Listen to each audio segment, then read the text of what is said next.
अभी आप जो सुनने जा रहे हैं उसे मैंने लिया है मारण पात्र से, जिसे श्री अरुण कुमार शर्मा जी ने लिखा है। अगर आप पुस्तक प्राप्त करना चाहते हैं तो आप अमेजन से भी इसे बाई कर सकते हैं, नहीं तो अगर आप श्री अरुण कुमार शर्मा जी की 25 पुस्तकें एक साथ प्राप्त करना चाहते हैं तो आप हमें व्हाट्सएप कर सकते हैं।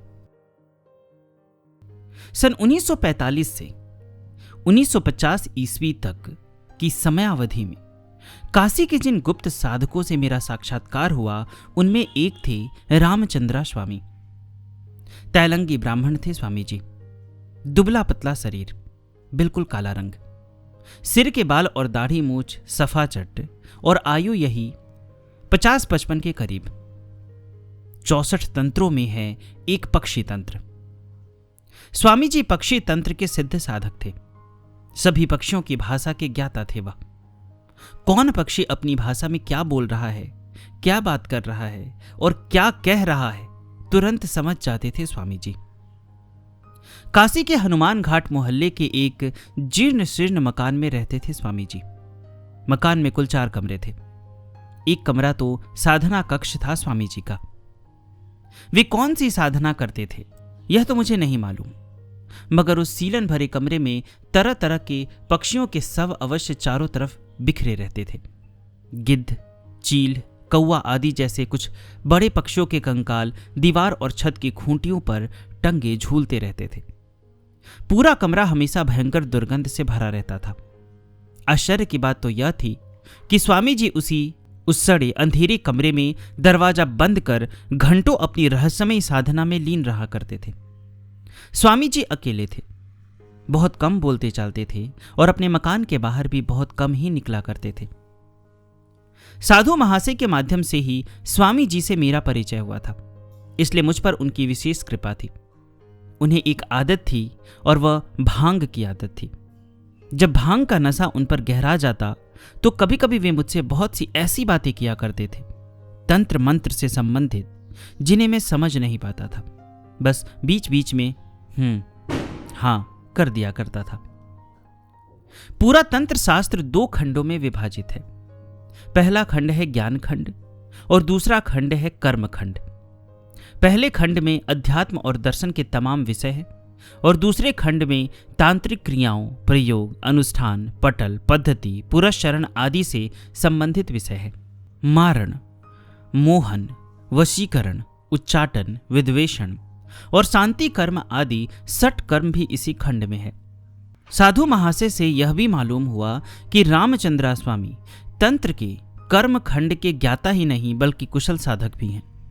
मन ही मन सोचा, यदि स्वामी जी से उचित मार्गदर्शन मिला तो तंत्र के कर्म खंड पर भी स्वतंत्र रूप से शोध कार्य करूंगा, मगर उनकी मति गति ही मेरी समझ में नहीं आ रही थी, इसलिए मैं निराश हो चला था धीरे धीरे। तभी एक दिन सायंकाल का समय था। नित्य की भांति मैं स्वामी जी से मिलने गया था। आंगन में अंधेरा था। एक अबुझ सी खिन्नता भरी उदासी फैली हुई थी मकान के भीतर। मैं किसी तरह टटोल टटोल कर सीढ़ियां चढ़ा और ऊपर के कमरे में पहुंचा। दरवाजा बंद नहीं था, थोड़ा खुला था और भीतर हल्का सा प्रकाश हो रहा था। स्वामी जी साधना में हैं, यह मुझे समझते देर न लगी। बाहर ही खड़ा रहकर कुछ सोचने लगा मैं। तभी मुझे कमरे के भीतर किसी नारी कंठ की आवाज सुनाई दी। एक बारगी चौंक पड़ा मैं। स्वामी जी अकेले ही रहते थे। अभी तक कभी किसी स्त्री को न उनके साथ देखा था और न उनके मकान में ही। आश्चर्य और कौतूहल से भर उठा चित्त। झांक कर जब भीतर देखा तो एक बारगी स्तब्ध रह गया मैं। सारा शरीर जैसे सनसनाने सा लगा। अपने आसन पर बैठे थे स्वामी जी और ठीक उनके सामने एक महिला भी बैठी हुई थी। आयु यही रही होगी 40-45 वर्ष, लेकिन देह का सौष्ठव और गठन देखकर उतनी आयु की नहीं लग रही थी वह महिला। बादामी रंग, सुगठित देह, बिखरे हुए घने काले बाल, ऊंचा मस्तक और बड़ी बड़ी आंखें, गले में स्फटिक और रुद्राक्ष की माला, ऊंचे चौड़े मस्तक पर लाल चंदन का प्रलेप और शरीर पर केवल पारदर्शक लाल रेशमी साड़ी। महिला के चेहरे पर असीम तेज था और थी गहरी शांति। सामने एक खोपड़ी थी, किसी मनुष्य की खोपड़ी थी वह, जिस पर लाल सिंदूर लगा था और जवा पुष्प की माला पड़ी थी। खोपड़ी के सामने एक चौमुखा दीप जल रहा था और अगरबत्ती सुलग रही थी, जिसका सुगंधित धूम्र कमरे में चारों तरफ फैल रहा था। खोपड़ी के अगल बगल और कुछ सामान रखे हुए थे, जैसे खोए की बर्फी, फल, नींबू, गोश्त, कुल्हड़ में शराब, हल्दी में रंगे हुए चावल और उड़द आदि। समझते देर नहीं लगी मुझे। किसी विशेष तांत्रिक प्रयोग में लीन थे स्वामी जी उस अज्ञात महिला के साथ। अधिक रुकना उचित नहीं समझा मैंने वहां, लेकिन जैसे ही लौटने को हुआ उसी क्षण मेरी दृष्टि उस रहस्यमयी खोपड़ी पर अटक गई। देखा वह अपनी जगह पर बड़ी तेजी से घूम रही थी। थोड़ी देर बाद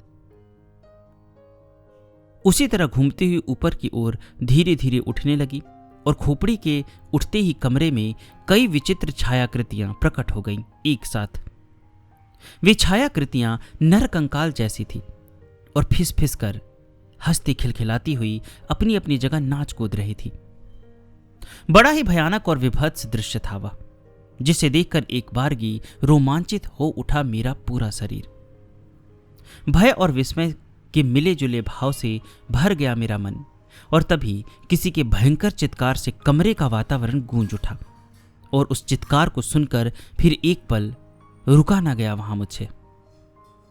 अंधेरे में गिरता पड़ता किसी तरह भागा मैं वहां से। दूसरे दिन उन तमाम बातों की चर्चा साधु महाशय से की। वे सुनकर थोड़ा मुस्कुराए, बोले, कोई पैशाचिक साधना कर रहे होंगे स्वामी जी, ऐसे समय में तुम वहां मत जाया करो। साधु महाशय ने मना किया मुझे, मगर मेरा मन नहीं माना। 4-5 दिनों के बाद फिर गया। स्वामी जी मुझे गंगा किनारे ही मिल गए। स्नान करके लौट रहे थे वह। मैंने उन्हें प्रणाम किया, जिसका उत्तर मुस्कुरा कर दिया उन्होंने। पीछे पीछे मैं उनके साथ उनके मकान तक आया। सोचा बैठकर स्वामी जी से बातें करूंगा रोज की तरह, मगर स्वामी जी ने काफी व्यस्त हूं यह कहकर टरका दिया मुझे। समझ गया मैं स्वामी जी मुझे क्यों टरका रहे हैं। निश्चय ही आज भी कोई विकट साधना अनुष्ठान करेंगे वह, उस अज्ञात और रहस्यमयी महिला को लेकर। 1.5-2 घंटे का समय इधर उधर व्यतीत कर मैं चुपचाप मकान के भीतर घुस गया। उस दिन भी पूरा मकान अंधेरे में डूबा हुआ था। गहरी निस्तब्धता छाई थी भीतर। मेरा अनुमान सही निकला। स्वामी जी अपने कमरे में बैठे हुए थे, मगर वह रहस्यमय महिला नहीं थी वहां। स्वामी जी के सामने थोड़ी दूर पर एक छोटी सी लकड़ी की चौकी थी, करीब 2 फुट लंबी चौड़ी रही होगी। वह चौकी जिस पर एक बहुत बड़ा आसामी उल्लू बैठा हुआ चारों तरफ सिर घुमाकर देख रहा था। निश्चय ही वह उल्लू 2 फुट ऊंचा रहा होगा। पुखराज जैसे उसकी पीली भयानक आंखें बड़ी ही डरावनी लग रही थी उस समय। उल्लू के दोनों पैर पतली जंजीर से बंधे हुए थे। उसके सामने पीतल की कटोरियों में चना, किशमिश, काजू, बादाम और शराब रखी हुई थी, और उन्हीं के पास घी का एक दीप भी जल रहा था, जिसका मंद मंद आलोक उल्लू के डरावने चेहरे पर पड़ रहा था। चौकी के नीचे मिट्टी के एक बड़े से कटोरे में लोहबान सुलग रहा था, जिसकी तीखी गंध चारों तरफ फैल रही थी। कुल मिलाकर सारा दृश्य बड़ा ही विलक्षण और आश्चर्यजनक था। कमरे के वातावरण में जैसे रहस्य का धुआं भरा हुआ था, और उस रहस्यमय वातावरण में स्वामी जी आसन पर बिल्कुल निश्चेष्ट बैठे हुए किसी मंत्र का जप कर रहे थे। उनकी आंखें उल्लू के ऊपर टिकी हुई थी, जैसे वे उसी को देखकर जप कर रहे हो। उनके चेहरे पर बेजान सी शांति थी। काफी देर तक मैं वह सब देखता रहा। सहसा कमरे के निस्तब्ध वातावरण में किसी का गंभीर स्वर गूंज उठा। मैं सकपकाकर चारों तरफ देखने लगा। कुछ समझ में नहीं आया। किसका था वह गुरु गंभीर स्वर? क्या स्वामी जी का था? नहीं, स्वामी जी का नहीं था वह स्वर। स्वामी जी तो पूर्ववत निश्चिष्ट बैठे हुए थे। कुछ क्षण बाद फिर सुनाई पड़ा वैसा ही स्वर। ऐसा लगा जैसे कोई बहुत दूर से किसी को पुकार रहा हो। इस बार समझते देर न लगी मुझे। वह पिशाच जैसा भयानक उल्लू ही बोल रहा था मानव स्वर में। हे भगवान, कितना अविश्वसनीय और रोमांचक था वह सब कुछ। मानव स्वर में, मानव वाणी में और मानव के ही शब्दों में वह भयानक उल्लू अपने सभी अंगों के गुणों का वर्णन कर रहा था और साथ ही साथ वह भी बतला रहा था कि उसके किस अंग से कौन सा जटिल और दुरूह कार्य संपन्न किया जा सकता है। मैंने न ऐसी तांत्रिक साधना कभी देखी और न तो कभी सुनी ही थी। भय और रोमांच से सारा शरीर कांपने लगा मेरा। रुका ना गया मुझसे। लौट आया मैं।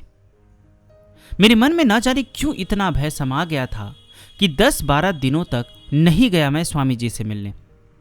फिर उसके बाद मुझे एक आवश्यक कार्य से कलकत्ता जाना पड़ गया। लेकिन जब वापस लौटकर आया तो एक ऐसा समाचार मिला जिसे सुनकर स्तब्ध और अवाक रह गया मैं एक बार की। स्वामी जी अपने साधना वाले कमरे में मृत पाए गए थे। उनका सारा शरीर फूलकर विकृत हो गया था और उसमें से भयानक दुर्गंध निकल रही थी।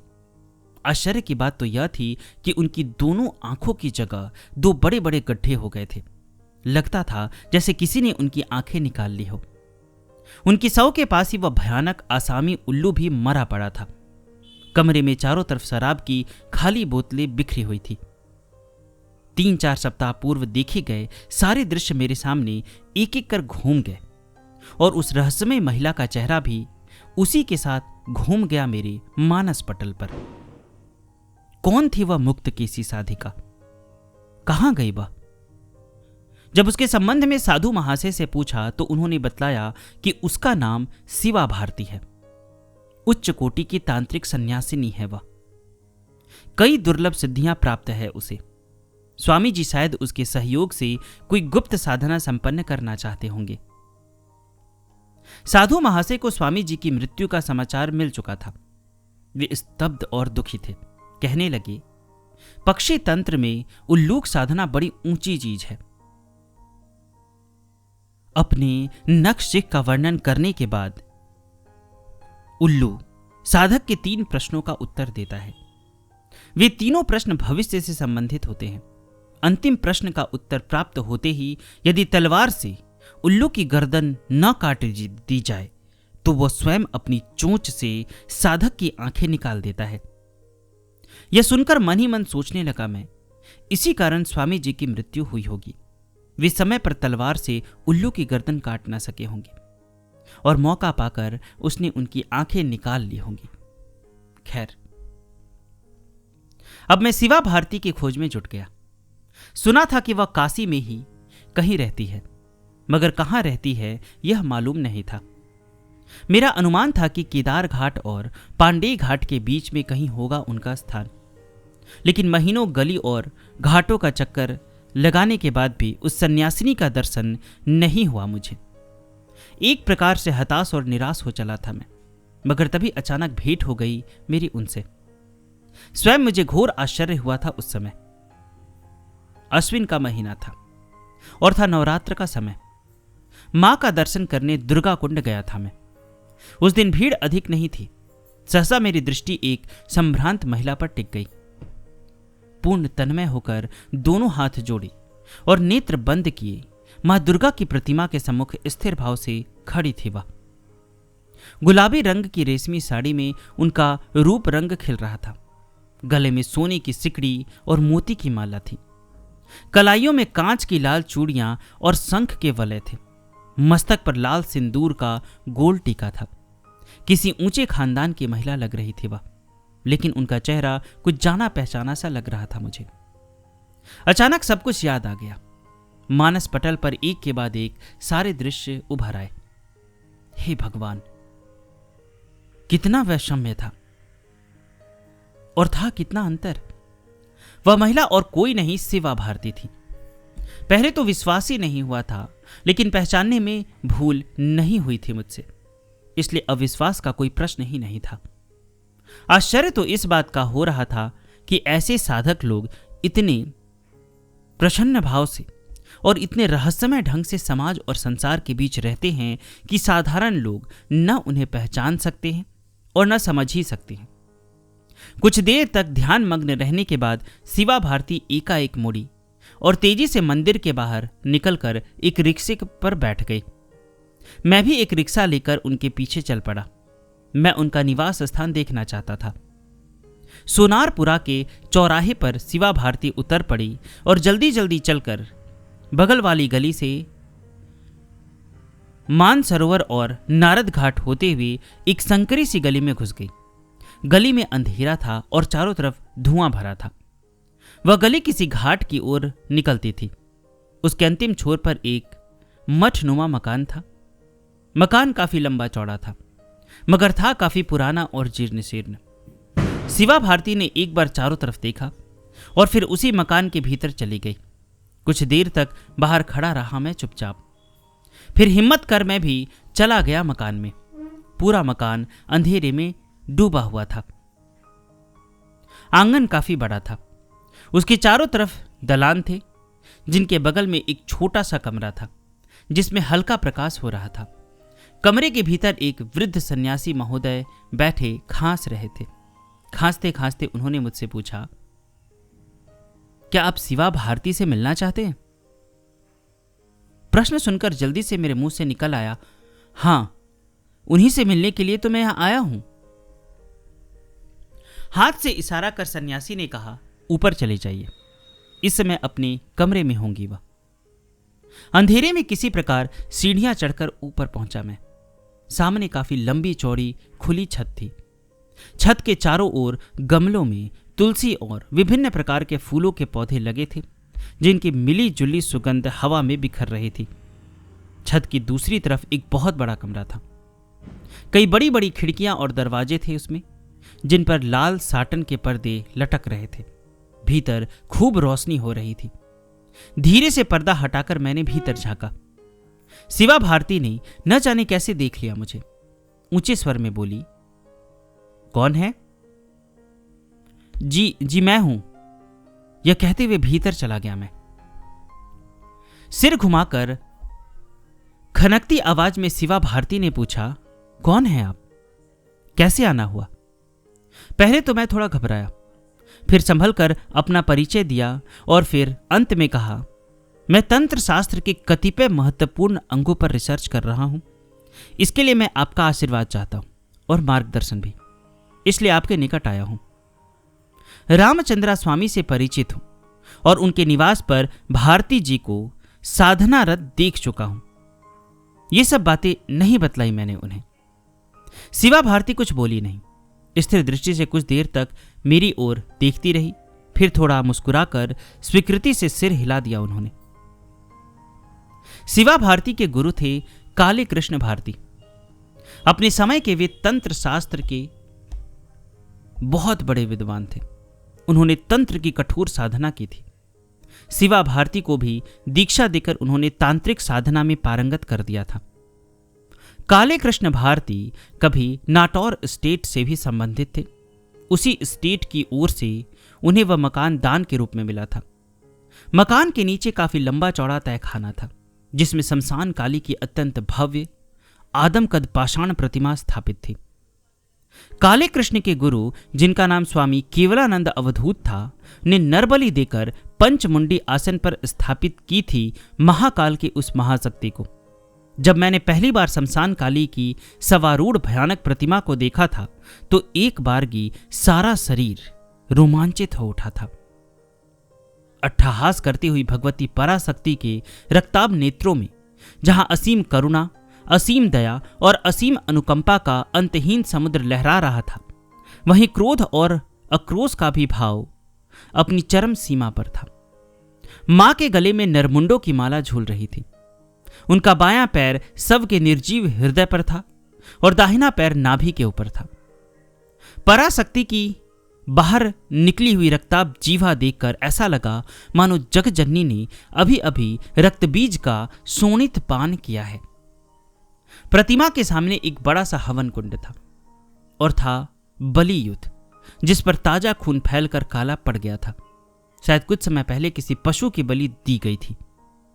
वहां सुनने में आया था कि पहले पशु बलि के साथ साथ नरबलि भी होती थी। जो भी हो, तहखाने के उस काले गहर में रहस्य का धुंध छाया हुआ था। ऐसा लगा था मानो गहर के भयानक और पनप्राण को प्रकंपित करने वाले वातावरण में कोई अदृश्य शक्ति चारों ओर चक्कर लगा रही है। अधिक समय तक वहां ठहरा ना गया मुझसे।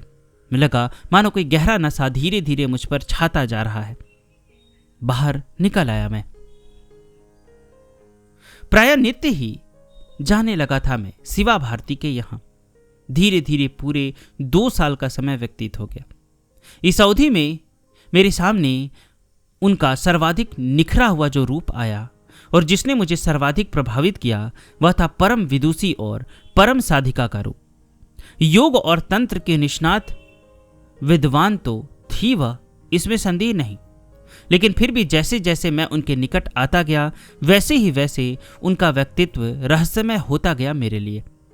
जीवन में जहां कठोर साधना थी वहीं विलासिता भी थी, लेकिन मैंने अभी उनकी विलासिता ही देखी थी, कठोर साधना नहीं। मैं यह भली भांति जानता था कि विभिन्न प्रकार की सिद्धियों और चमत्कारों से भरा पूरा है उनका जीवन, पर उन्हें देखने का अवसर अभी तक मुझे नहीं मिला था। मगर एक दिन जो कुछ मुझे देखने को मिला और अनुभव करने को मिला, उसे जीवन भर भुला न सकूंगा। सचमुच वह सब अविश्वसनीय था, विलक्षण था और था रहस्यमय। सांझ का समय था। हाहाकार करती हुई हवा, मूसलाधार वर्षा, धीरे धीरे घिरती हुई सांझ की स्याह कालिमा रात्रि के निविड़ अंधकार में बदलती जा रही थी। एक विचित्र, आश्चर्यजनक और अविश्वसनीय घटना घटने जा रही थी उस निविड़ रात्रि के अंधकार में, और उस कौतुकमय घटना का एकमात्र मूक दर्शक बनने जा रहा था मैं। 2 दिन पहले शिवा भारती ने एक प्रसंग में बतलाया था कि तंत्र साधना का एक तामसिक पक्ष भी है, जिसे तमोगुणी साधना भूमि भी कहते हैं। इस भूमि में जो शक्ति काम करती है उसे ही महाकाली की संज्ञा दी गई है। काली तमोगुणी शक्ति है। इस सृष्टि का आरंभ तम से हुआ है, नाम भी तम से ही होता है। इसलिए महाकाली निर्माण और नाश दोनों की अधिष्ठात्री देवी है। मारण, मोहन आदि सटकर्म तामसिक भूमि में ही सिद्ध होकर अपना प्रभाव दिखलाते हैं।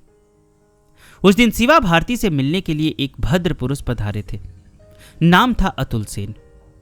पश्चिम बंगाल के किसी जमींदार परिवार से संबंध रखते थे वह।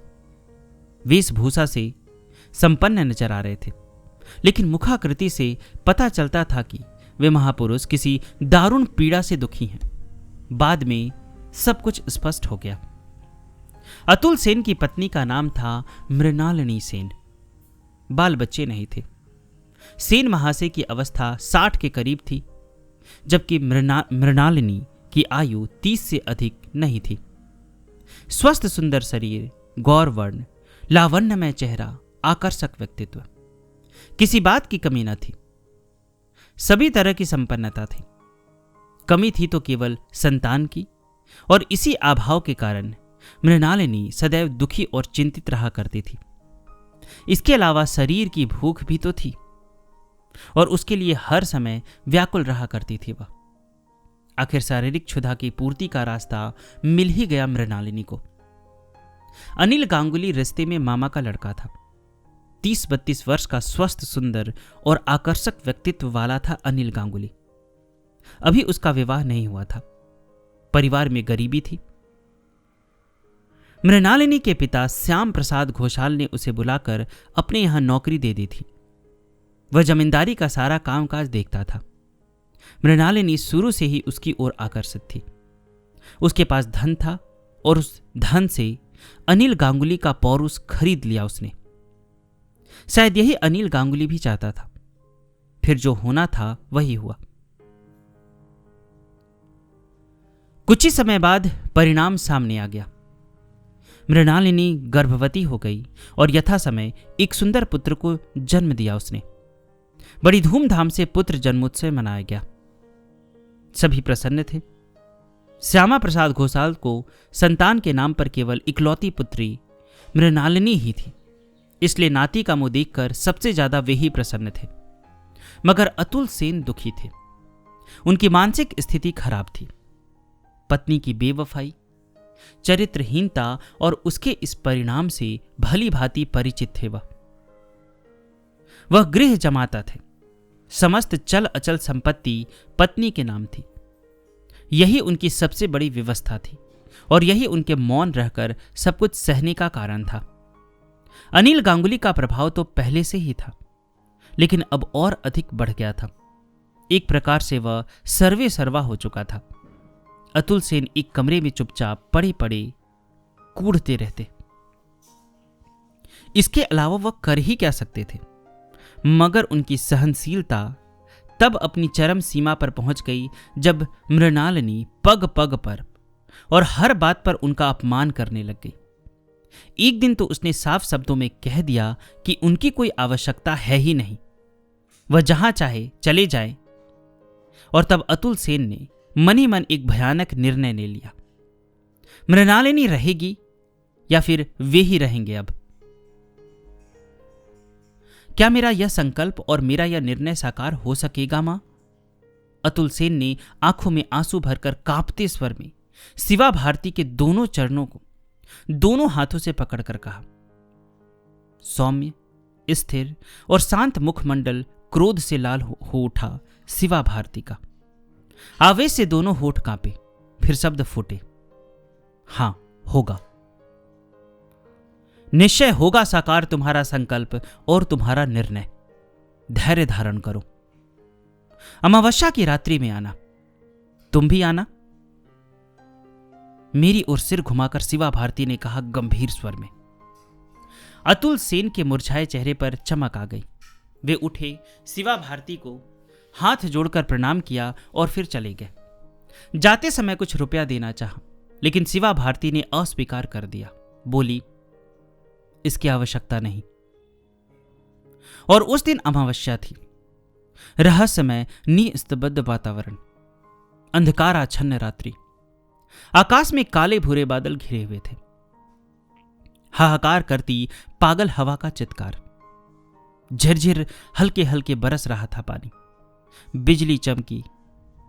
दूर दिगंत तक चमकीली रेखा खिंच गई।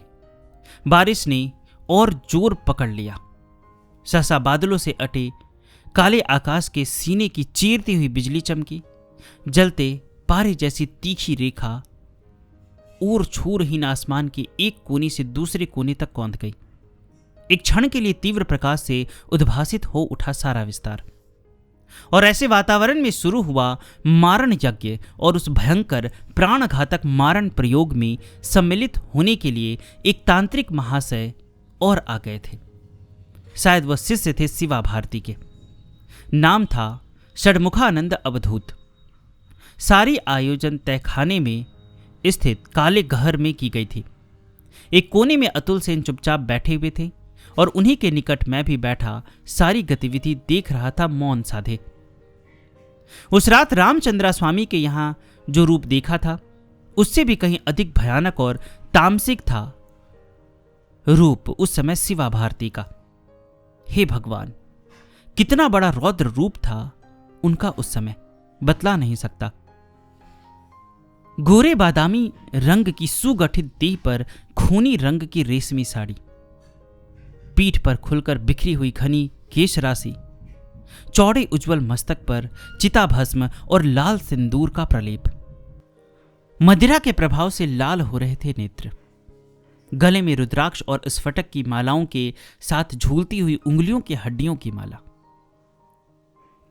दोनों कलाइयों में भी बंधी हुई थी हड्डियों की मालाएं। किसी अज्ञात शक्ति की तेजोमय आभा से दपदप कर जल रहा था मुखमंडल। साथ ही स्थिरता और दृढ़ता का भी भाव था वहां। कुल मिलाकर उस समय शिवा भारती का व्यक्तित्व बड़ा ही भयानक लग रहा था।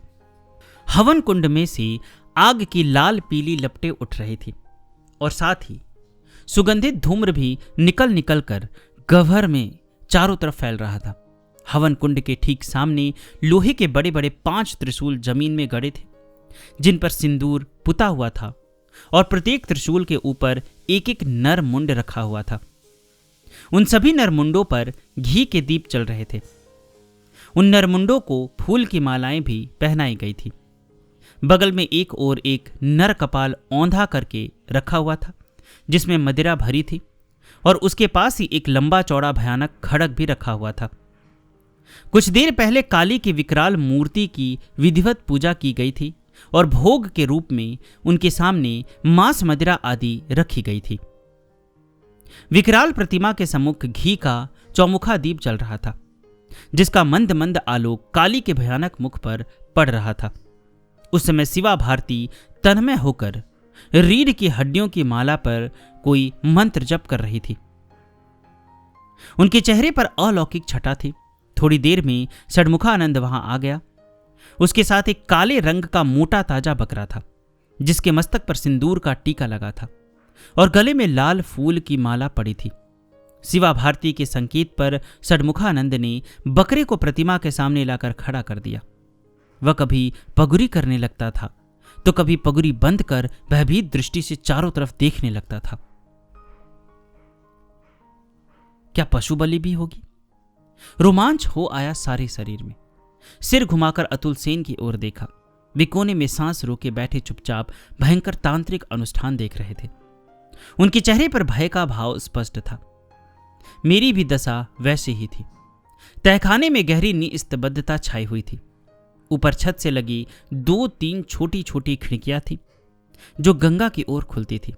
उन्हीं खिड़कियों से गीली बरसाती हवा का एक तेज झोंका आया और शीतल हवा तहखाने में फैल गई चारों तरफ। प्रतिमा के सामने जल रहे चौमुखे दीप की लौ एक बार सिहर कर थमक गई। रोशनी का दायरा कसमसाया, फिर फैल गया। तहखाने का वातावरण अब पहले से अधिक बोझिल और रहस्यमय हो गया था। उत्तेजना से उद्भ्रांत दृष्टि से मैंने एक बार सिर घुमाकर देखा चारों तरफ। उस समय मेरे चित्त में एक विकल आलोड़न मचा हुआ था और दहशत ने जैसे ढक दिया था मेरी चेतना को। अवधूत षडमुखानंद दोनों हाथ बांधे चुपचाप एक ओर खड़ा शिवा भारती के किसी आदेश की प्रतीक्षा कर रहा था। कुछ देर बाद जब क्रिया बंद हुई, शिवा भारती ने कुछ संकेत दिया। षडमुखानंद ने तुरंत लपक कर मदिरा से भरी एक बोतल और एक खोपड़ी उनके सम्मुख रख दी। देखा, उस महापात्र में मदिरा उड़ेल उड़ेल कर पीने लगी शिवा भारती। थोड़ी ही देर बाद उनकी आंखें गुलर की तरह लाल हो उठी और चेहरा भी तमतमा उठा। अचानक हाहाकार करती पागल हवा का एक झोंका बारिश के फुहारों के साथ उन छोटी छोटी खिड़कियों के रास्ते तहखाने में घुस आया और फर्श पर बिखर गया।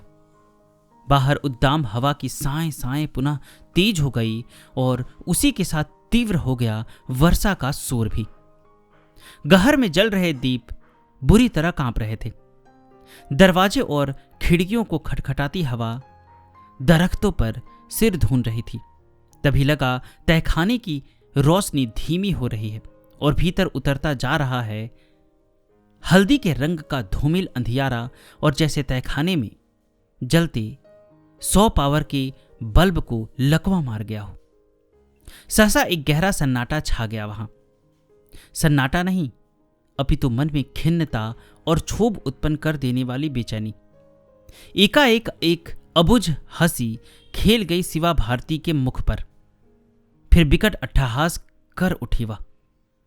उस भयानक रात में वह अट्टहास गूंज उठा पूरे तहखाने में। मुझे वह सब बड़ा अस्वाभाविक लग रहा था। आतंक और संशय से बुरी दशा हो रही थी मेरी। सहमी और शिथिल दृष्टि से मैंने शिवा भारती की ओर देखा। उफ, वह निगाह, तमाम उम्र नहीं भूल पाऊंगा उसे। लगा जैसे प्रेत पूरी का दावानल सुलग रहा हो वहां। चेहरा भी एकदम स्याह हो गया था। बादलों के भयानक तुमुल रत्न के मध्य अचानक एक छाया प्रकट हो गई वहां। काजल जैसे बादलों की छाती को चीरकर जो विद्युत लता चमकी थी, उसी के क्षणिक प्रकाश में दिखलाई दी थी वह रहस्यमय काली छाया। हवन कुंड के समीप खड़ी थी वह। फिर उसने धीरे धीरे आकार ले लिया।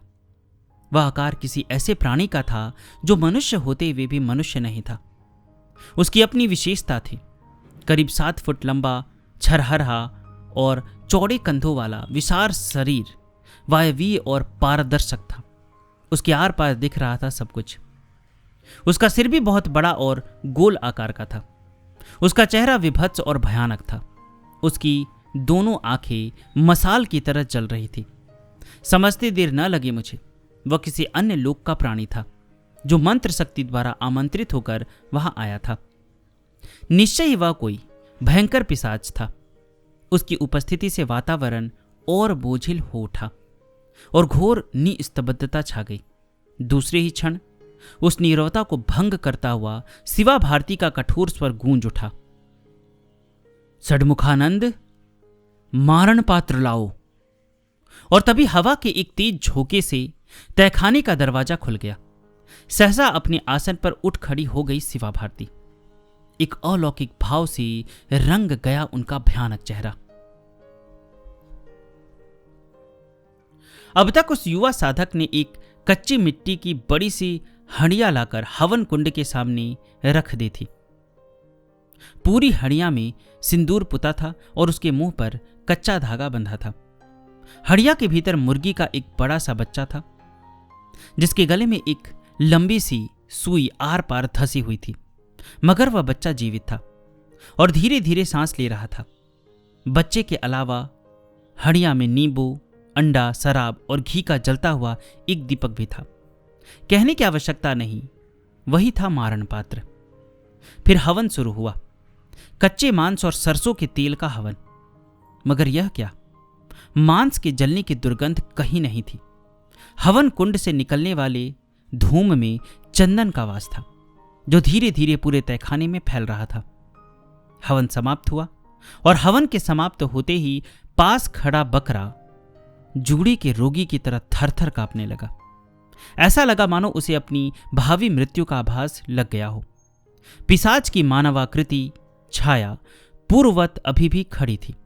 प्रतिमा के सामने जलते चौमुखे दीपक के मंद आलोक में मैंने देखा कि उसकी आकृति कभी काफी लंबी हो जाती थी तो कभी बिल्कुल छोटी। तभी कमरे की नीरवता को भंग करती हुई एक मर्मभेदी चीख गूंज उठी। आर्तनाद, प्राणांतक आर्तनाद। फर्श पर चारों तरफ खून ही खून। स्वयं अपने हाथों से दी थी वह पशु बलि शिवा भारती ने।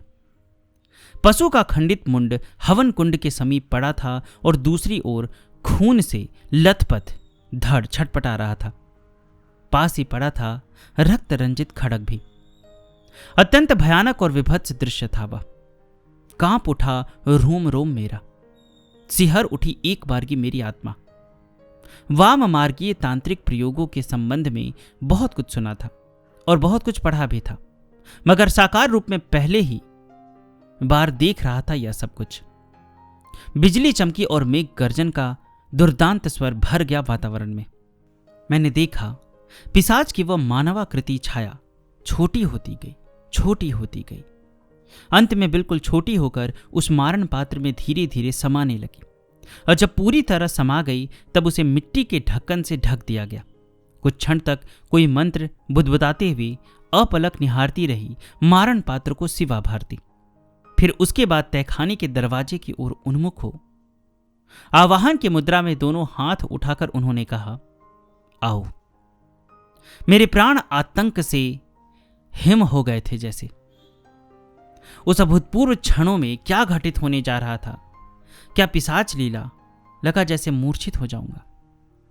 हिम शीतल हवा का मर्मभेदी रुदन भर गया वातावरण में। तभी हवा के एक झोंके के साथ जैसे दरवाजे से भीतर आया कोई। आतंक से सिहर उठे मेरे प्राण। सिराओं उपसिराओं में रक्त प्रवाह रुक सा जान पड़ने लगा। गर्दन घुमाकर दरवाजे की ओर देखने की कोशिश की मैंने, तभी फक से अंधेरा हो गया। सारे दीप बुझ गए एक बार की। केवल भगवती के सामने जल रहे चौमुखे दीप का हल्का पीला प्रकाश अपनी जगह कसमसा रहा था। उसके अलावा चारों तरफ अंधेरा ही अंधेरा। फिर धीरे धीरे वह गहरा अंधियारा क्षीण होने लगा। मोम की तरह गलने लगी स्याही और फिर उस अजीब से धुंधले पट पर धीरे धीरे एक नारी मूर्ति प्रकट होने लगी। आंखें गड़ाकर देखने की कोशिश की मैंने और फिर जैसे सुषुम्ना तक एक हिम प्रवाह दौड़ गया।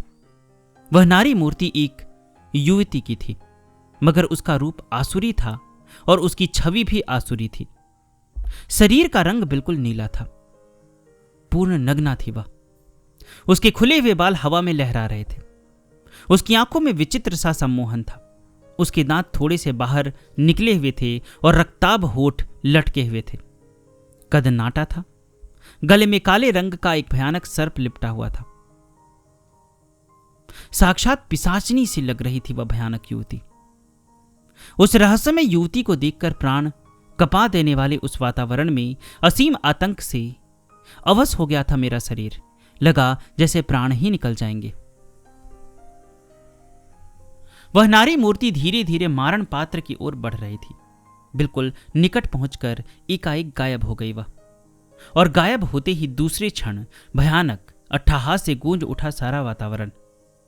वह भयानक अट्टहास किसका था बतला नहीं सकता, लेकिन उस अट्टहास के होते ही मारण पात्र से भन भन की आवाज निकलने लगी। अगले क्षण उसी प्रकार की आवाज करता हुआ वह अपने स्थान से ऊपर की ओर तीव्र गति से उठा और निमिष मात्र में तहखाने की खुली खिड़की के बाहर निकल गया, और मारण पात्र के बाहर जाते ही बुझे हुए सारे दीप अपने आप पुनः जल उठे। फिर चारों ओर प्रकाश ही प्रकाश फैल गया।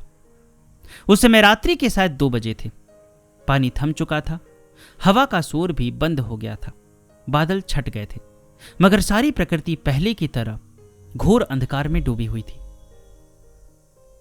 चंद घंटों में ही घटित हुई थी वह रहस्यमय मारण लीला, मगर लगा जैसे पूरा एक युग बीत गया हो। मारण यज्ञ समाप्त हो चुका था। 1 सप्ताह बाद पता चला कि उसी रात मृणालिनी सेन की अचानक हृदय गति रुक गई। सवेरे लोगों ने देखा कि उनके मुंह से ढेर सारा खून निकलकर बिस्तर पर फैला हुआ था और वह मृत पड़ी हुई थी। कहने की आवश्यकता नहीं, अतुल सेन का संकल्प साकार हो चुका था। तंत्र मंत्र से संबंधित बहुत सारी पुस्तकें पढ़ी थी मैंने, तरह तरह के चमत्कार भी देखे थे, मगर तंत्र शक्ति का चमत्कार मारण प्रयोग के रूप में भी कभी देखने को मिलेगा, इसकी कल्पना सपने में भी नहीं की थी मैंने। एक लंबा अरसा गुजर गया, लेकिन अभी तक उस रात के तमाम दृश्यों को भूल नहीं पाया हूं मैं। वह मठनुमा जीर्ण शीर्ण मकान अब पूर्ण रूप से खंडहर में बदल चुका है। शायद काली की वह सिद्ध मूर्ति भी नहीं है वहां, लेकिन जब कभी मैं उधर से गुजरता हूं तो वे तमाम भयानक दृश्य एक बारगी मेरे मानस पटल पर उभर आते हैं। मेरे पूछने पर शिवा भारती ने बतलाया कि मारण प्रयोग 5 प्रकार के होते हैं। उन 5 प्रकार के मारण प्रयोगों में मंत्र शक्ति और क्रिया शक्ति के बल पर पैशाचिक शक्ति काम करती है। इसलिए जिसे पिशाच सिद्धि होगी वही 5 प्रकार का मारण प्रयोग कर सकता है। वास्तव में मारण प्रयोग भयंकर तमोगुणी साधना के अंतर्गत है। इसे सभी नहीं कर सकते। मैंने पूछा, उन 5 प्रकार के मारण प्रयोग में भिन्नता क्या है? शिवा भारती ने बतलाया, अतुल सेन के लिए मैंने उस रात जो प्रयोग किया था वो पहले प्रकार का था। उसमें पिशाच और पिशाचिनी स्वयं प्रकट होकर सहयोग देती है। तुमने मानवाकृति जो देखी थी वह पिशाच था, और भयानक नारी रूप में तुमने जिसे देखा था वह और कोई नहीं पिशाचिनी थी। प्रथम प्रकार के इस मारण प्रयोग में मारण पात्र की सहायता ली जाती है। मारण पात्र में रखी हुई मुर्गी के बच्चे का सीधा संबंध आदमी के हृदय से होता है, इसलिए बच्चे के मरते ही आदमी की हृदय गति तत्काल बंद हो जाती है। मुर्गी के बच्चे की मृत्यु कब, किस समय होती है? जब मारण पात्र अपने लक्ष्य पर पहुंच जाता है। प्रबल पैशाचिक बल पर वह मारण पात्र अत्यंत तीव्र गति से आकाश मार्ग द्वारा अपनी गंतव्य स्थल पर पहुंचता है, और जैसे ही पहुंचता है मुर्गी का बच्चा अपने आप मर जाता है, और उसी के साथ हड्डियां भी फूटकर बिखर जाती है। वास्तव में पहले प्रकार का यह मारण प्रयोग अत्यंत भयंकर और शक्तिशाली होता है। इस प्रयोग को बिरला ही कोई साधक कर सकने में समर्थ होता है, क्योंकि प्रयोग में हुई जरा सी भी भूल या त्रुटि स्वयं साधक के लिए प्राणघातक सिद्ध होती है। अन्य 4 प्रयोगों में आदमी रोगग्रस्त होकर, भयंकर दुर्घटनाग्रस्त होकर अथवा स्वयं आत्महत्या कर मृत्यु को प्राप्त होता है। मारण प्रयोगों में कौन से मंत्र की शक्ति काम करती है? साबर मंत्र की शक्ति। शिवा भारती ने कहा, साबर मंत्रों की अपनी अद्भुत और विलक्षण शक्ति है, वह शीघ्र सिद्ध भी हो जाता है। वास्तव में साबर मंत्रों की अपनी विशेषता है और वह विशेषता मंत्रों में प्रयुक्त होने वाले अनगढ़ और बेमेल शब्दों में निहित है। कहने की आवश्यकता नहीं, साबर मंत्रों में ऐसे ऐसे शब्दों का प्रयोग किया गया होता है जिनका प्रत्यक्ष में तो कोई अर्थ नहीं होता, मगर तमो राज्य में चैतन्य और क्रियाशील अदृश्य शक्तियों से उनका सीधा संबंध रहता है। साबर मंत्र पे भी मैंने वीडियो बनाया है और साबर मंत्र पे मैंने आर्टिकल भी लिखा है, तो उसका लिंक मैं डिस्क्रिप्शन में दे दूंगा। अगर आप लोग पढ़ना चाहते हैं तो आप वहाँ से जाके पढ़ सकते हैं। साबर मंत्र पे भी बहुत सारे ग्रंथ उपलब्ध हैं, अगर आप उन्हें भी प्राप्त करना चाहते हैं तो मैंने डिस्क्रिप्शन में लिंक दिया है, आप वहाँ से प्राप्त कर सकते हैं। डिस्क्रिप्शन में मैंने अपनी वेबसाइट का भी लिंक दिया है, अगर आप चाहें तो उसे भी देख सकते हैं।